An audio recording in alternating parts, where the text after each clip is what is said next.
कर्म प्रधान, कर्मों से ही हमारे भाग्य का निर्माण होता है। जैसे कर्म करोगे वैसा फल देगा भगवान। तो यहां पर शनि, देखिए दोस्तों, शनि आपके सेकंड भाव में अच्छे माने जाते हैं, आपके 5th भाव में अच्छे माने जाते हैं, भाग्य भाव में भी अच्छे माने जाते हैं, आपके 12वें घर में भी अच्छे माने जाते हैं शनि, क्योंकि 12वें घर में बृहस्पति की राशि होती है और बृहस्पति क्योंकि देवताओं के गुरु हैं, तो शनि देवताओं के गुरु की भी बहुत आदर करते हैं, इसलिए उनके घर में बैठकर ही कभी किसी को परेशान नहीं करते हैं। बहुत अधिक मेंटल डिप्रेशन में नहीं डालते, क्योंकि ये जल तत्व राशि होती है, इसलिए मन को जरूर अशांत करते हैं। इसी तरह से दोस्तों 3rd भाव में भी यानी तीसरे घर में भी शनि को कर्म का कारक माना गया है, इसलिए भाग्य, जितना आप कर्म करोगे उतना आपका भाग्य साथ देगा। 6ठे घर में शत्रु हंता बनाते हैं और कार्य में आपके प्रगति लाते हैं। शनि को 11th हाउस, क्योंकि इनकी स्वयं की राशि होती है, तो यहाँ लाभ के कारक होते हैं, यहाँ बैठते हैं तो आपके हर कार्य में आपको सफलता दिलाते हैं। दोस्तों शनि की 7.5 जो 2.5 वर्ष की होती है और जो स्लो चलता है, जब शनि की 7.5 का प्रभाव आपके ऊपर आने लगता है तो आप दुनिया से कटने लगते हैं। जिस काम में आप अभी तक बहुत महारत हासिल थी, अब उससे आपका मन उचाट होने लगता है। आपका मन करता है काम बदल लूं क्या, आपका मन कहता है काम नहीं चल रहा है, पहले चल रहा था अब नहीं चल रहा है क्या। आपको अक्सर कर शनि आपको स्थान परिवर्तन करा देता है। जब भी आपकी राशि पर आता है तो स्थान परिवर्तन करा देता है। स्थान परिवर्तन बहुत बार आपके लिए लाभदायक भी होता है, बहुत बार आपके लिए कष्टदायक भी होता है। तो ये आपका शनि आपकी कुंडली में कहां बैठा है उससे निर्धारित होता है कि आपके लिए स्थान परिवर्तन अच्छा रहेगा या खराब रहेगा। तो स्थान परिवर्तन भी कराता है, नए आइडियाज लेकर आता है, लेकिन ये फिर तब देखना होता है, फिर एक अगेन ये देखना होता है अगर नया आइडिया आ रहा है तो शनि कहां बैठे हैं, कहीं नुकसान तो नहीं हो जाएगा, क्योंकि 99% लोग यही गलती करते हैं, शनि की महादशा में अपना काम चेंज कर लेते हैं, किसी नए इन्वेस्टमेंट में लगा देते हैं और वहीं पर पैसा उनका ब्लॉक हो जाता है। और ये कराते हैं शनि, क्योंकि उनके दूत है राहु। आपको आइडिया अचानक से आता है, कोई व्यक्ति आपसे मिला, आपने उसकी बात में आ गए, अब आप पैसा लगाते जा रहे हैं, बर्बाद होते जा रहे हैं, लेकिन आप उससे निकल नहीं पा रहे। तो ये शनि राहु मिलकर कराते हैं, क्योंकि जहां राहु होगा, जिस ग्रह के साथ में बैठेगा उस ग्रह के बल को बढ़ाना शुरू कर देता है राहु। तो आज विशेष उपाय हैं दोस्तों, बिल्कुल भी स्किप मत कीजिए। पहले करूंगी अमृत की बूंद जादुई अक्षर की बात। 22 मार्च 2025 दिन शनिवार। आज का राहु काल है सुबह 9:23 से 10:57 तक। इस समय आपको कोई भी शुभ नया कार्य नहीं करना चाहिए। अभिजीत मुहूर्त का समय है 12:04 से 12:12 तक। इस समय आप कोई भी शुभ नया कार्य कर सकते हैं। आज की अमृत की बूंद में आपको 1 मुट्ठी काला तिल लेना है। परिवार के सभी सदस्यों के सिर से 7 बार क्लॉकवाइज घुमाकर घर के बाहर जाकर उत्तर की दिशा में आप फेंक दीजिए। अचानक धन की प्राप्ति होगी, सभी के साथ में आपका रिश्ता अच्छा होगा। जादुई अक्षर है फा, फल वाला फा। इस फा शब्द को रेड कलर के पेन से लेफ्ट हैंड पर कहीं भी लिखकर छोड़ दीजिए। 24 घंटे तक लिखा रहने दीजिए, दूसरे दिन आप नहाएंगे धुल जाएगा। नया शब्द देती हूं, आप फिर से लिख सकते हैं। आप इसको अपने हाथ पर नहीं लिखना चाहते हैं, छोटी सफेद कागज की चिट लीजिए, रेड कलर के पेन से लिखिए, फोल्ड करके पर्स या पॉकेट में रखिए। 24 घंटे तक साथ रखिए, दूसरे दिन फाड़कर किसी पेड़ की जड़ में छोड़ दीजिए। आप इसे नाली में ना बहाएं।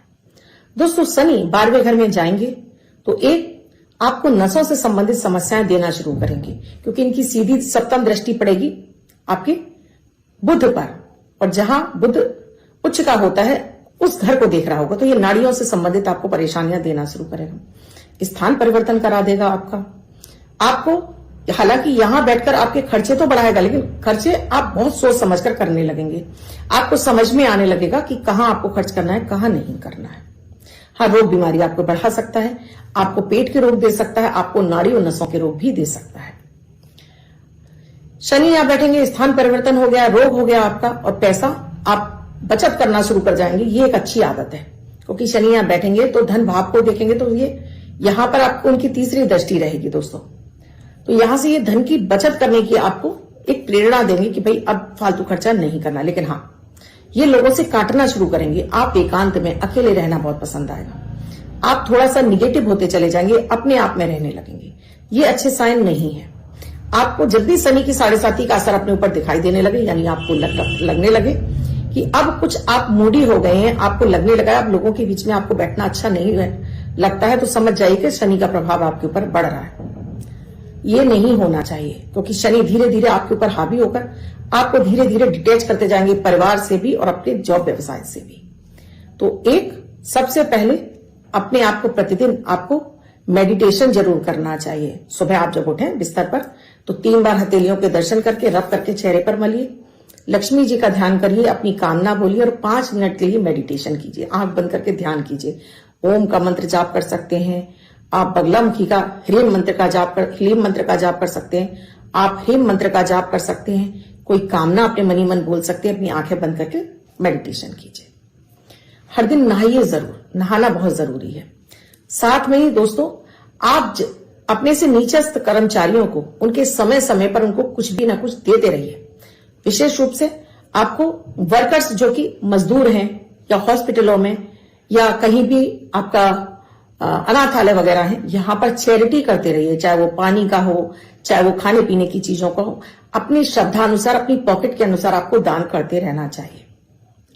शनि की महादशा में दोस्तों, ये मैं सभी के लिए बता रही हूं ओवरऑल, जो भी इससे पीड़ित हैं, विशेष रूप से तो ये 3 राशियां हैं ही हैं, जिसमें है मीन राशि, आपकी कुंभ राशि, मेष राशि और साथ में इस दौरान आपको नीले और काले, गहरे रंग के नीले काले, जैसे इसको मैं बोलूंगी काला, ये और इसको बोलूंगी नीला, इतना डार्क नीला और इतना डार्क काला।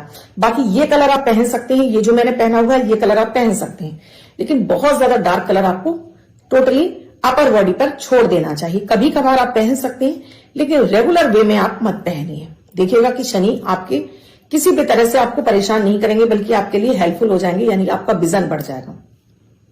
एक जो प्रयोग है बेहद खास और चमत्कारिक है, ये है छायादान।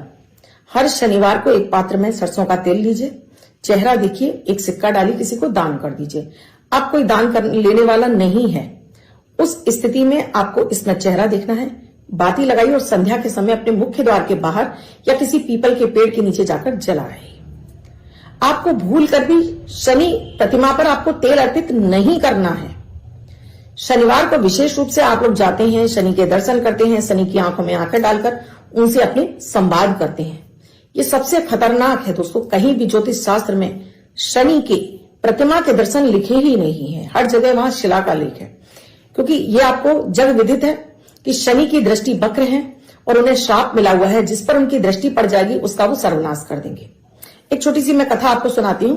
जब गणेश जी का जन्म हुआ तो पार्वती जी ने सभी को निमंत्रण दिया, शनिदेव भी पहुंचे, लेकिन वो छुपे रहे, वो गणेश जी को देखने के लिए आगे नहीं बढ़े। माता पार्वती ने कहा कि आओ शनिदेव, आप भी इनके दर्शन करो। शनिदेव ने मना किया कि नहीं माता, मुझे मत करने दीजिए, नहीं तो अनर्थ हो जाएगा। मां बोली कुछ नहीं होता है, कुछ नहीं होता, तुम आ जाओ दर्शन करो। शनिदेव ने बहुत मना किया, लेकिन मां नहीं मानी, उन्होंने दर्शन कर लिए।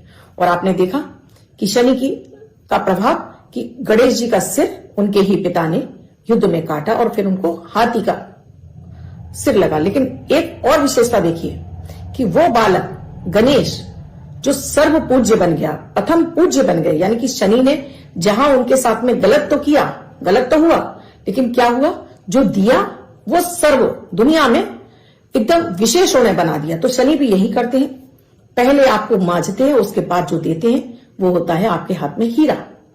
तो आपको मेहनत बहुत अधिक कराते हैं, तो मेहनत से तो कभी नहीं डरना चाहिए। एक ये उपाय करिए, और दूसरा एक जो रामबाण उपाय है वो है शनिवार को आप कम से कम ये प्रयोग 11 शनिवार करें। 1 चम्मच सरसों का तेल, 1 पानी तांबे के लोटे में पानी और थोड़े से अखंडित चावल लेकर किसी भी शनि मंदिर में आप चले जाइए। अब वहां पर मंदिर ऐसा होना चाहिए जो काले रंग का शिवलिंग हो और शिवलिंग जमीन से ऊपर हो, जमीन में उसकी जड़ हो इस तरह से, और यहां पर शिवलिंग हो इस तरह से। ये जड़ है और यहां शिवलिंग है, यहां इनका लिंग है और ये जमीन है, इस तरह से वो शिवलिंग, वो ऐसा मंदिर ही आपको देखना है। ये मंदिर में जो जमीन में धसे हुए शिवलिंग होते हैं उस पर यह प्रयोग नहीं होगा। अब वहां पहुंचकर अपना नाम, अपने पिता का नाम, गोत्र, निवास स्थान, फिर अपनी समस्या बोलेंगे भोलेनाथ से कि इस समस्या से निकलने के लिए मार्ग दिखाइए। फिर आपको जो सरसों का तेल ले गए और साथ में एक कपड़ा भी ले जाइए। सरसों का तेल ले गए, इस तरह से सीधे हाथ की उंगली को इस तरह से, देखिए दोस्तों, इसको, इनको मोड़ लीजिए, इसको यहां से आपको तेल डालना है और इस उंगली के माध्यम से शिवलिंग की जड़ में आपको चढ़ा देना है। ओम शम शनिश्चराय नमः कहते हुए 11 बार, और 1 ही चम्मच तेल ले जाना है, काफी है। चढ़ाने के बाद आपने हाथ को पोंछ लेना है। अब उसके बाद जो लोटा ले गए हैं, नमः शिवाय का जाप करके आप शिवलिंग पर अर्पित करेंगे। पहले आप गणेश जी को चढ़ाएंगे, माता पार्वती को, कार्तिकेय को, उसके बाद शिवलिंग पे चढ़ाएंगे, थोड़ा सा जल बचाकर बाद में नंदी को चढ़ाएंगे। उसके बाद अखंडित चावल चढ़ाएंगे, अपनी कामना बोलेंगे और घर वापस आ जाएंगे। और यहां पर आप कुछ खाने पीने की चीजें बनाकर ले जाइएगा, कुछ भी है, नहीं तो चाय बना के ले जाइए, बिस्किट बना के ले जाइए या पराठे सब्जी बना के ले जाइए। मंदिर के बाहर बैठे हुए भिखारियों में बांट कर आइए। ये रामबाण उपाय है, जिसने भी किया है उसे शनि की 7.5 छू भी नहीं पाई है। कम से कम ये 11 शनिवार कहिए और लगातार करते रहेंगे तो कोई हानि ही नहीं है। ऐसा चमत्कारिक प्रयोग है कि दिन दूनी रात चौगुनी तरक्की आपको शनिदेव देना शुरू करेंगे। आपकी एनर्जी को, आपके मन को इतना ज्यादा एनर्जाइज कर देंगे कि आप भाग भाग कर काम करेंगी। काम खुद चलकर आपके पास आएगा, पैसा रुपया सब कुछ, मान सम्मान की वृद्धि कराने लगेगा। ये शनिदेव का इतना अचूक प्रयोग है, करिए और इससे फायदा उठाइए। दोस्तों, मत कुंडली देखिए, आपको लगता है आपके नाम राशि पर शनि की 7.5 है, कर लीजिए।